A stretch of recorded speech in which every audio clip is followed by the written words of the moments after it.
In this chapter, I want to talk to you about the concept of enabling and the dynamics that go with it.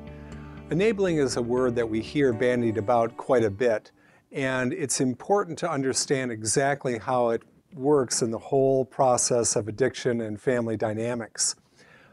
We break it down into two different pieces: innocent enabling and desperate enabling. Innocent enabling is really where we all kind of start out. We see that there may be some problems associated with the drinking, but we don't really pin it to the addiction or say that it's addiction or alcoholism or something like that. After all, this is our beloved Jeff or our beloved Susie or whatever, and we just think they're going through a little phase. We think that they're having some problems maybe because of a marriage or a relationship or a job or some kind of stressor, and so we want to help them through it. We might give them a little financial help or help them in any number of ways. What we're really doing, however, unbeknownst to us, is we are helping the addiction to thrive in its early stages. We're taking away the consequences that a person might feel as a result of drinking or drugging, and therefore making it easier for them to continue. And we continue ourselves in this innocent enabling for some period of time, maybe it's months, maybe it's years, until something happens and we finally have that light go on in our head where we say, oh my goodness, he really is an alcoholic and a drug addict. You know, before this time, we may have been thinking that alcoholism and drug addiction was something that only happened to other families. It's something that only happens to those people on the other side of the tracks. It's not certainly happening in our family. But when we move from innocent to desperate enabling, we realize that something has happened, that our loved one too is suffering from alcoholism and or drug addiction.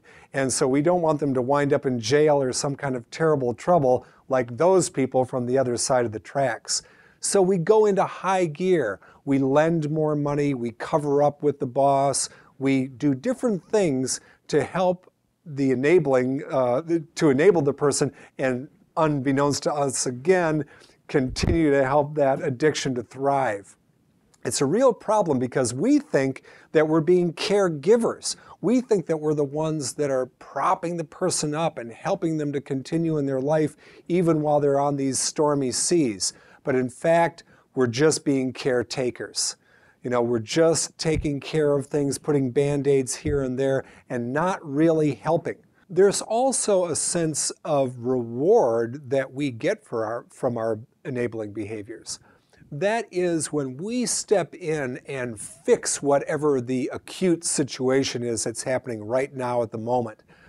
We get a sense of control. We get a sense that we are stepping into the picture and making things better. So that gives us a natural sense of well-being. And it also gives us a feeling that really things aren't as bad as perhaps we thought they were yesterday, because after all, we were able to come in and fix it. Makes me feel much better because I have enough power to be able to do that. When we really want to help, we are going to go through a spiritual process called detachment. And this isn't the kind of detachment where we just let go of the person and let them fall apart or whatever. When I talk about detachment in this sense and letting go in this sense, what I really am talking about is a spiritual transformation where I am not so much focused on immediate effects, but rather I'm going to start doing the right thing. I'm going to start doing the honest thing. I am going to start doing the thing that is true to myself and my own values. And I am going to let go of what the final consequences of that may be, because I cannot micromanage what's going to happen a month out or a year out or something like that. Instead, I'm going to start focusing on doing the right thing and let go. This gives me the freedom to do the right thing because I'm not overwhelmed with anxiety about what effect my actions may have. Instead, I'm going to trust the process, I'm going to trust the honesty, and do the right thing. An example of all this comes about in my own personal story. You know, when I was stuck in my own addiction and my drinking and drugging, my parents were pulling their hair out trying to help me.